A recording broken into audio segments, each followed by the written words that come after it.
하나님 말씀은 사도행전 20장 신약성경 223페이지 사도행전 20장 17절부터 24절까지 봉독합니다. 바울이 밀레도에서 사람을 에베소로 보내어 교회 장로들을 청하니 오매 그들에게 말하되 아시아에 들어온 첫날부터 지금까지 내가 항상 여러분 가운데서 어떻게 행하였는지를 여러분도 아는 바니 곧 모든 겸손과 눈물이며 유대인의 관계로 말미암아 당한 시험을 참고 주를 섬긴 것과 유익한 것은 무엇이든지 공중 앞에서나 각 집에서나 거리낌이 없이 여러분에게 전하여 가르치고 유대인과 헬라인들에게 하나님께 대한 회개와 우리 주 예수 그리스도께 대한 믿음을 증언한 것이라. 보라, 이제 나는 성령에 매여 예루살렘으로 가는데 거기서 무슨 일을 당하는지 알지 못하노라. 오직 성령이 각 성에서 내게 증언하여 결박과 환난이 나를 기다린다 하시나 내가 달려갈 길과 주 예수께 받은 사명 곧 하나님의 은혜의 복음을 증언한 일을 마치려 하면은 나의 생명조차 조금도 귀한 것으로 여기지 아니하노라. 사도행전 12장 23절 가운데 보게 되면 아그리빠 1세라고도 합니다. 헤롯이라는 이름을 가진 이 왕이 야고보를 죽입니다. 순교시켰습니다. 그리고 기독교를 심하게 핍박하며 베드로를 옥에 가둡니다. 그리고는 의기양양해서 백성들 앞에 나설 때 백성들이 그를 마치 신처럼 찬양을 합니다. 하나님께 자기의 삶의 모든 부와 영광을 돌리지 아니하므로 하나님께서 그를 치셔서 충이 먹어 벌레가 먹어서 죽었다. 그런 기록이 기록되어 있습니다. 우리가 살아가면서 악인들, 악한 사람들의 사는 생활을 보면서 여러 가지 생각을 할 때가 많습니다. 사도행전 12장 23절에 기록된 것처럼 아그리빠 1세처럼 하나님께서 악한 자를 그 현장에서 치셔서 하나님이 살아계시구나, 하나님이 심판하셨구나 하는 확증을 눈으로 보는 것처럼 우리가 살면서 경험할 때가 그렇게 많지가 않습니다. 그래서 대부분 신앙생활하는 신앙인들일지라도 신앙생활하면서 악인들의 번영을 봅니다.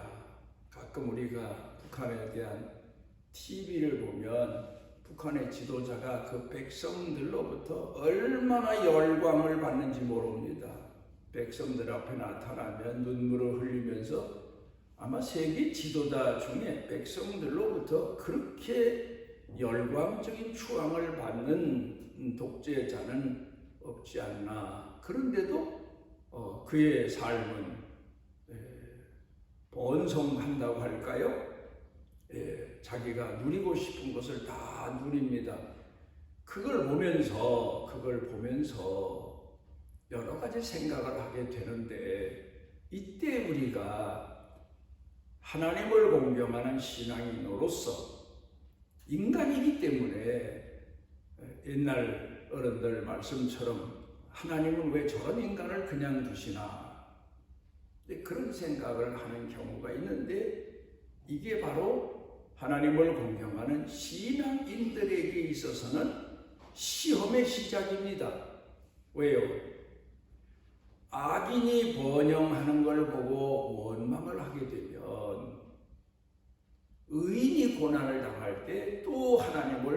원망하게 된단 말입니다. 왜 하나님은 악인을 번성하도록 그냥 두시고 영광을 누리도록 그냥 두시고 의인에게는 고난을 계속 당하게 하시나? 하나님께 대한 원망을 하다 보면 하나님께 대한 불신이 가득해지게 되고 결국 불신자로 추락해버리고 마는 경우가 많습니다. 그런데 하나님을 진정으로 공경하는 사람, 성령과 말씀으로 오늘을 사는 사람은 인간이니까 현실을 놓고 보며 불평할 때도 있고 원망할 때도 있지만 성령께서 우리를 권고하시고 말씀이 우리를 권고하셔서 결론에 가서는 이런 결론으로 우리가 보는 현실의 역사를 매듭을 짓고 그리고 위로를 받습니다. 악인이 번영하는 것을 보면서 하나님이 저 악인에게도 긍휼을 베푸시는구나. 하나님이 분명 심판하시겠지만 그 심판을 보류하시고 긍휼을 베푸시는구나. 그렇게 해석을 합니다. 그런가 하면 의인이 고난을 당하면 하나님이 의인을 연단시키시는구나. 또 연단시키시고 또 연단시키시고 하나님의 사람으로 굳건히 서도록 이끌어 주시는구나. 그런 결론을 내리면서 위로를 받습니다. 오늘은 교회가 1년 중에 지키는 성령 강림절입니다. 아마도 제가 생각할 때에는 우리 기독교에서 크리스마스 고난주간 두 주간을 중시하면서 절기처럼 지키는데 성령 강림절에 대해서는 그냥 넘어가기가 일쑤입니다. 그런데 참 중요한 걸 오늘 한국 교회가 잊어버리고 있습니다. 크리스마스도 중요하고 또 예수님 고난주간도 중요하지만 성령 강림 주간도 중요하다는 사실을 인식해야 됩니다. 왜냐하면 이런 얘기가 있습니다. 옛날에 목사한테 제일 무서운 저주가 성령 받지 못하고 목회해라. 그런 말이라는 말이 있습니다. 성령 받지 못하고 목회 어떻게 합니까? 제일 힘든 일이 아마 그 일이 아닐까. 성령께서 함께 하셔야 어렵고 힘든 목회지만 넉넉히 감당할 수 있는데 말입니다. 또 하나 이제 생각해 보면 예수를 믿는 사람들에게 있어서 가장 무서운 저주가 뭐냐? 성령 받지 못하고 신앙생활해라. 참 힘듭니다. 억집니다. 마지 못해. 무슨 굴레 씌운 것처럼 그렇게 신앙생활하는 게 얼마나 힘들겠습니까? 그래서 예수 믿는 사람에게 있어서 가장 중요한 것은 누가복음에서도 우리에게 가르쳐 주신 교훈의 말씀이 있습니다마는 우리가 지난 4월 25일 날 주일날 설교한 것 같아요. 누가복음 11장에서 성령을 구하라 그런 내용으로 말씀을 드렸는데 성령을 구하는 그런 기도가 우리에게 많아야 됩니다. 먹을 것, 사는 것, 직업, 건강 구할 게 많지만 그 중에서 가장 중요한 것은 하나님 내게 성령 충만함을 주옵소서.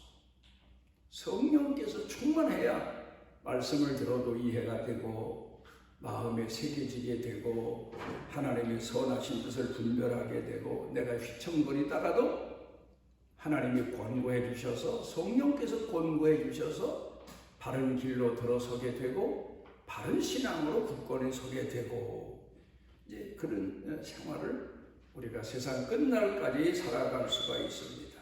예수를 믿는다고 하면서 세상 끝날까지 성령을 받지 못했다면 참으로 불운한 사람 중에 불운한 사람이 아니겠습니까? 그래서 우리는 늘 기도할 때 너희가 악할지라도 자식에게 좋은 것을 줄 줄 알거든 하물며 하늘에 계신 아버지께서 너희 아버지께서 너희에게 구하는 너희에게 성령을 주시지 않겠느냐. 그 전으로 올라가서 보면 예수님께서 권고하십니다. 구하라, 찾으라, 두드려라.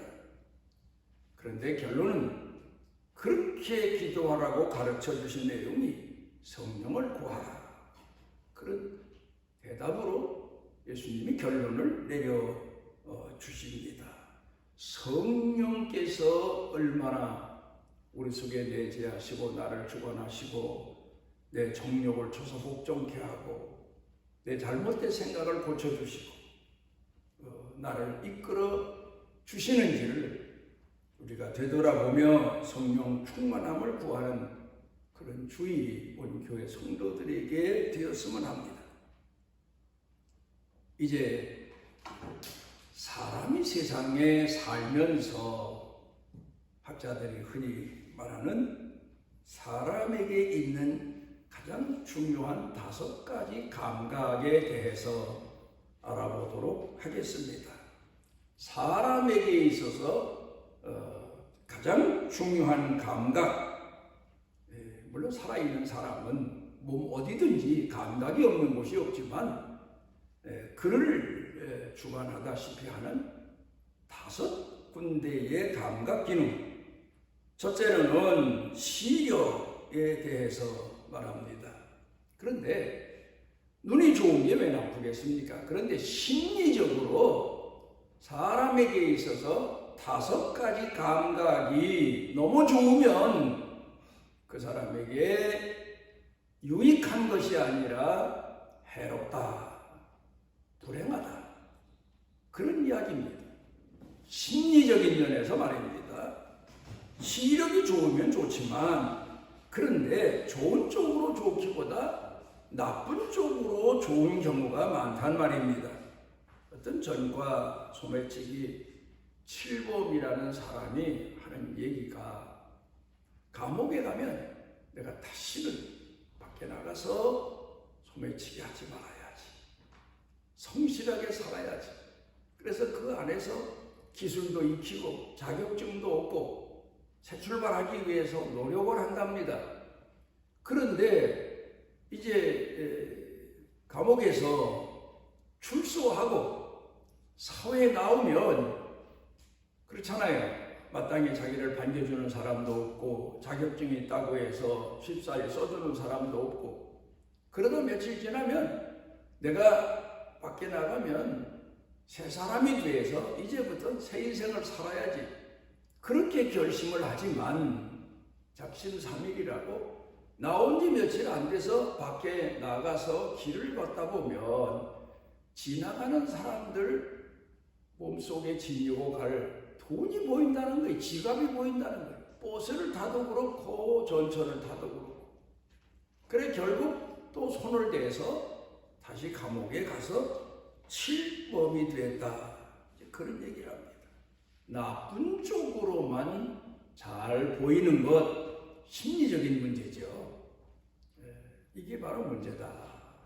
잘 보이는 건 좋지만 나쁜 쪽으로 잘 보이는 것. 아담과 하와가 하나님의 말씀만 듣고 그 말씀에 순종하고 그 말씀대로 살 때에는 선악과가 먹으면 죽는 과일로 보였는데 뱀의 말을 듣고 난 다음에는 먹음직도 하고 보암직도 하고 눈이 더 밝아져서 그 과일이 이상적인 과일로 보이더란 말이에요. 이렇게 나쁜 쪽으로만 보이는 것, 잘 보이는 것. 우리 그리스도인들 중에도 눈치 빠른 사람 있죠. 옛날에 딸을 시집 보내면서 어른들이 그 딸에게 가르친 얘기가 시집가거든. 벙어리 3년, 장님 3년 그렇게 살아라. 보고도 못 본 채, 듣고도 못 들은 채, 그리고 말하고 싶어도 말 못하는 사람처럼 그렇게 사는 게 네가 시집살이를 잘 견뎌내는 방법이다. 이제 그런 것처럼 말입니다. 사람이 뭔가 남이 못 보는 걸 봤다 손 치더라도 그게 허물이거나 그게 상대방을 공격할 문제라고 하면 덮어줄 줄 알아야지. 본 것을 못 본 척 해줄 줄 아는 못 본 사람처럼 상대방을 대해줄 줄 아는 마음가짐, 이게 필요하죠. 그 다음에 두 번째로는 청각입니다. 듣는 감각이 보통 사람들보다 뛰어난 그런 사람들이 있습니다. 그런데 문제는 그겁니다. 그 사람이 말하는 말 이상의 말을 자기 나름대로 판단해서 생각하고, 그래서 상대방에게도 문제를 일으켜주고 내 자신도 마음속에 불안한 마음으로 상대방을 껄끄럽게 보고, 그 다음에 후각입니다. 유난히 냄새를 잘 맡는 사람, 냄새 맡는 게 무슨 죄입니까? 그런데 말하자면 나쁜 정보, 남의 정보가 상당히 빠른 사람, 이게 바로 문제란 말이에요. 그 다음에 미각입니다. 사람이 웬만한 음식은 다 먹을 수 있어야 되는데 음식 참 가리는 거 많으면 고달퍼요. 나도 고달프고 가족도 고달프고 남도 고달퍼요. 그런데 문제는 그겁니다. 미각이 까다로운 사람처럼 사람 대하는 게 그렇게 까다로운 사람이 있습니다. 누구는 이래서 안 되고 누구는 저래서 안 되고 자기 마음에 맞질 않아서 안 되고 이렇게 사람을 가려서 만나는 것, 참 이게 문제입니다. 똑똑한 것 같고 유별난 것 같지만 자기 자신에게도 문제고 남에게도 문제입니다. 그 다음에 다섯 번째로는 이 근래 우리 사회의 정치인들로부터 사회 모든 사람들에게 문제가 되고 있는 성욕이죠. 모든 사람을 성욕의 대상으로 보는 거, 참 이게 얼마나 위험한 일입니까? 성욕의 노예가 되어버리는 것. 물론 사람에겐 근본적으로 성욕이 있지만 이를 다스릴 줄 아는 마음가짐이 필요합니다. 이렇게 사람에겐 5가지 감각 기능이 있는 것처럼 정신적으로도 잘못된 감각 기능을 가지고 있는 사람처럼 인생을 살아서 스스로 불행한 그런 경우가 참 많습니다. 이제 오늘 사는 사람들을 세 부류로 나누어서 생각해 봅니다. 이건 하나의 학설이지요. 보통은 그저 두 부류로 나누지요. 첫 번째로는 육체 주도적인 사람입니다. 인간에게 있어서는 동물과 같은 본성이 있다. 심리학자들이 그리 말합니다. 그거는 글쎄요, 모르겠어요. 동물이나 사람이나 본능은 비슷한 데가 없는 게 아닙니다만은 문제는 그거예요. 동물적인 심리적인 요소가 본능이 있는데 요 근간에 와서 좀 말하자면 예의가 없다고 그럴까, 도덕적 개념이 없다고 그럴까, 이런 심리학자들 중에는 본능대로 사는 거다. 본능대로 사는 게 행복이다. 그래서 젊은이들을 망치는 경우가 참 많습니다. 다스려야 될 거죠. 두 번째로는 이성 중독적인 사람입니다. 주도적인 사람. 이성 주도적인 사람. 뭐든지 머리로만 해결하는 사람. 참 문제 많아요. 똑똑하긴 똑똑하고 아는 것도 많지만 덕이 없어요. 그래서 사람들을 괴롭히는 그런 경우가 참 많습니다. 세 번째로 오늘 성경 본문에서 우리에게 가르쳐 주시고 있는 성령 주도적인 사람입니다. 오늘 본문에 보면 사도 바울이 하나님의 성령에 이끌렸다. 그래서 본인이 남들도 만류를 하는데 예루살렘으로 가기로 결정을 하고 예루살렘으로 갑니다. 그런데 성령께서 말씀하시기를 네가 예루살렘에 가면 많은 고난을 겪게 되리라. 그렇게 가르쳐 주십니다. 그럼에도 불구하고 예루살렘에 들어가서 고난을 당해도 감옥에 가도 매를 맞아도 심지어 죽어도 나는 이를 주저하거나 마다하지 않고 기쁨으로 감사함으로 예루살렘을 향해서 간다. 그걸 지금 오늘 바울이 밀레도에서 에베소의 교회 장로들을 불러서 권고하고 자기 자신에 대해서 정언하는 내용이 오늘 성경 본문에 기록된 내용입니다. 사람에게 있어서 가장 중요한 게 뭐냐? 창세기서부터 인류의 역사를 쭉 헤아려 보게 되면 하나님께서 노아 홍수전 사람들이 타락하고 사람들이 패역해서 사람들이 악을 얼마나 행하는지 하나님이 사람 지으셨음을 한탄하시고 사람과 함께 하지 아니하리라 그렇게 말씀하십니다. 그러니까 사람에게 있어서 가장 큰 불행이 뭐냐? 사람에게 있어서 불행이 뭐냐? 하나님이 떠나시는 것. 창조주 하나님이 떠나시는 것. 선한 목자가 떠나시는 겁니다. 양들이 목자가 없이 산다면 며칠이나 제대로 살겠습니까? 제 갈 길을 압니까? 저를 공격하는 자로부터 보호할 줄 압니까? 싸울 줄 압니까? 먹이를 찾을 줄 압니까? 물 있는 곳을 찾아갈 줄 압니까? 목자가 이끌고 인도해야 되는데 그 목자가 떠난다. 양들을 버리고. 그럼 양들에게 있어서 가장 큰 치명적인 불행인 것처럼 인간에게 있어서 가장 큰 불행이 뭐냐?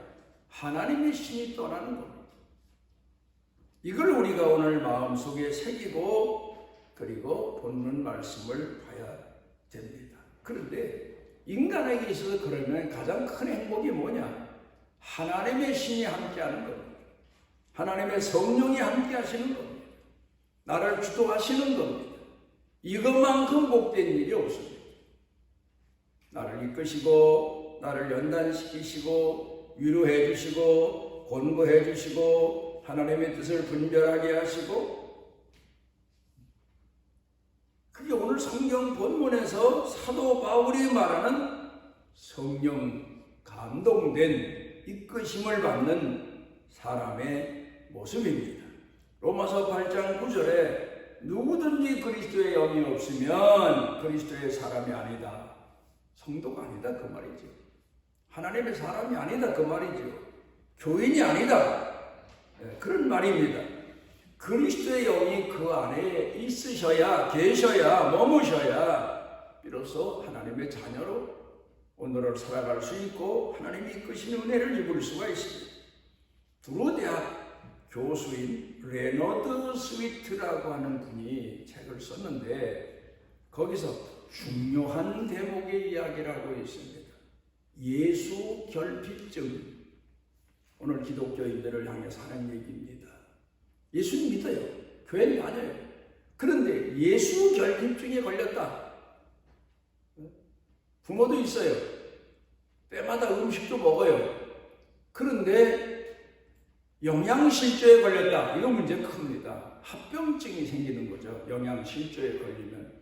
그런 것처럼 예수 결핍증에 걸리게 되면 기독교인이 타락하게 돼요. 안 믿는 자와 다를 바가 없게 돼요. 세속적인 인간으로 추락하게 돼요.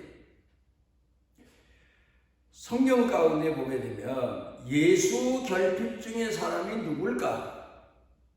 예수님의 제자 중에 12명의 제자 중에 가룟 유다가 아닐까?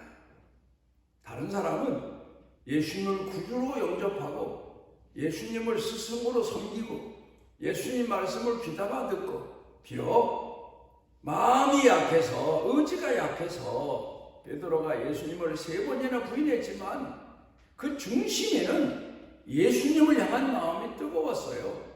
그러니까 그가 밖에 나가 통곡을 하고 울고 회개하고 이제 그런 신앙생활을 계속하지 않습니까? 갈망하는 마음이 대단했는데 가룟 유다는 예수님을 뒤따라 다니면서도 예수님과 나와는 별개의 인간으로 생각하고 예수님을 멀리하고 그러다 결국 예수님을 팔아버리고 말았죠.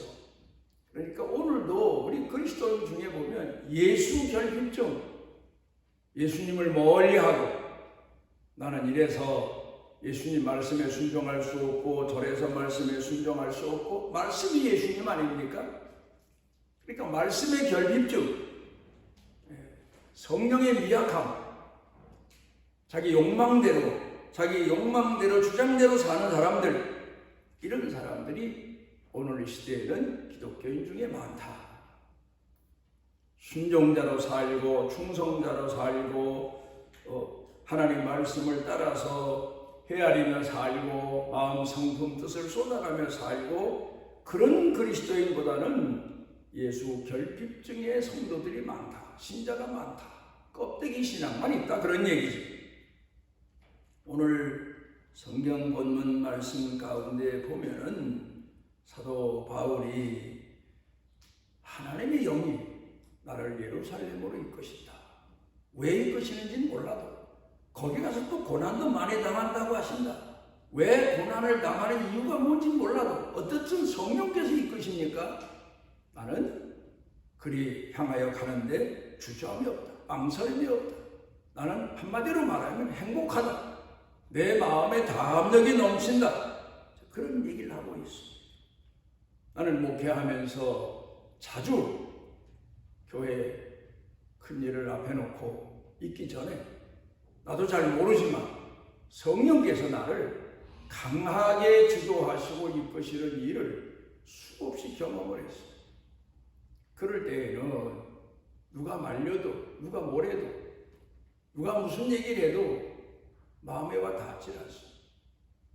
그래서 어떤 사람은 그 의미를 잘 모르고 고집이 세다. 한 번 말한 것은 누구도 못 말린다.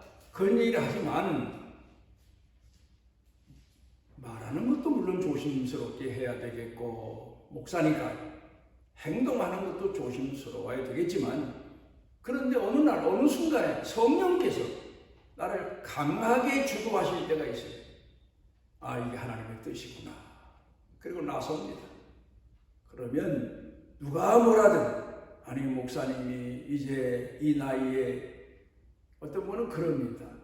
조용히 그 때쯤 되면 은퇴할 때 몇 년 앞에 두면 교회 일 절대 큰일 저지르지 않는데 큰일 저질러놓고 뒷수습은 어떻게 할 거고 그럼 당신에게 손해인데 그런 이야기를 저한테 하는 사람도 많았어요. 근데 그거 하나도 귀에 들리질 않았어요. 성령께서 주도하시니까 일을 위해서 내가 하나님 앞에 충성해야 되겠다. 강하고 담대한 마음을 가지고 열정적으로 앞장서서 하나님 은혜 가운데 교회 리모델링이 잘 맞춰지고 그리고 한 2년 있다가 은퇴를 하게 된 걸 돌아보면 아, 그때 성령께서 나를 주장하셨구나. 그런 일이 수도 없이 봤어. 사람들은 고집이 세서 한번 마음 먹은 것은 아니에요. 마음 먹었다가도 이게 하나님 뜻인가 아닌가를 기도해보고 제 스스로 포기한 것도 많아요. 그렇지만 이게 하나님의 뜻이다 하고 확신하는 결정이 내려지면 누가 뭐래도 주춤거리거나 뒤로 물러서거나 망설여 본 적이 없어요. 그때가 제일 행복한데 오늘도 우리가 하나님의 성령의 이끌림을 받아서 하루하루 순간순간 나무 여생을 살아갈 수 있는 성도가 되기 위해서 하나님 앞에 간절한 마음으로 누가복음 11장 13절에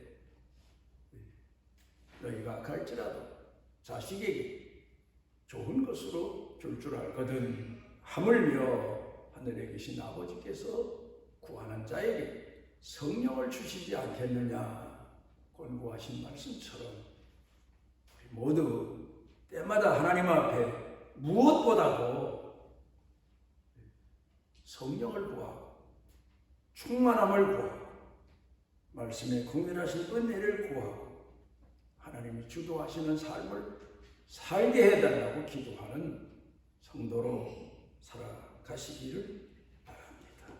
우리를 주의 자녀로 삼아주시고 주 앞에 불러주시고 옛날에는 택한 백성에게 기름을 부으셨듯 오늘에는 택한 백성 가슴에 성령을 부어주셔서 하나님의 거룩하신 일을 진행하도록 이끄시고 사용하시는 아버지, 이전에 거하는 성도들, 우리 천산에 거하는 성도들 모두에게 말씀과 성령 충만함을 더해 주셔서 그 생을 살며 성령께서 주도하시고 말씀대로 순종하며 하나님의 사람으로 살아가는 넘치고 넘치는 신앙인의 행복이 가슴 속에 차고 또 채워지는 축복을 누리게 해 주옵소서.